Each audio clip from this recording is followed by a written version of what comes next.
dangerous trick that's not for the faint of heart or stomach. If you have an aversion to the sight of scary tricks, now's the time to look away. Or watch, if you dare. He's about to give himself a trendy body piercing the hard way. By the way, don't try this one at home. With his sleeve rolled up, the magician takes a long stainless steel needle and jams it through his forearm. It's slow going, but he forces it through the flesh and muscle.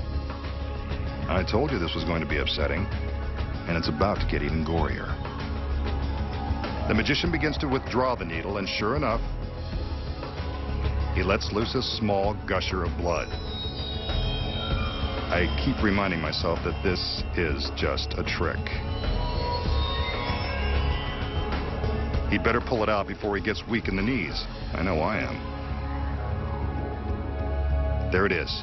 He's a braver man than I, and I keep reminding myself that it's just an illusion. So how did the magician thrust the needle through his forearm and draw blood without inflicting serious injury? Rest assured, this is just an illusion, and the blood is all part of the gag. The secret is in this ordinary bottle of rubber cement.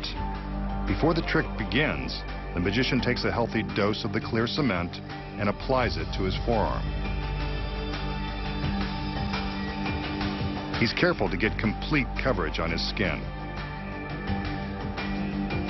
When the cement dries, it will be impossible to detect.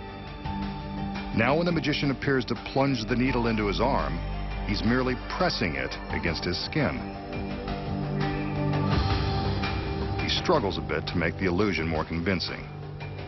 Once the needle appears to be completely inserted into his arm, he pinches his skin around the steel. The rubber cement causes the skin to stick to itself.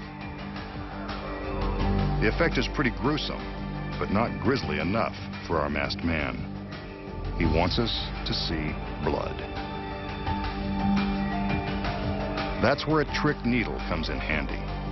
It's secretly hollow, and the knob on the end is really a rubber bulb that contains fake stage blood. The magician uses the needle like a turkey baster, squeezing it to suck up the fake blood into the rubber bulb, then squirting it out when the time is right for maximum horror. Squeezing the bulb lightly is enough to force the fake blood out of a tiny hole in the hollow steel tube. All he has to do now is withdraw the needle from the glued folds of his skin, and the ghastly illusion is complete.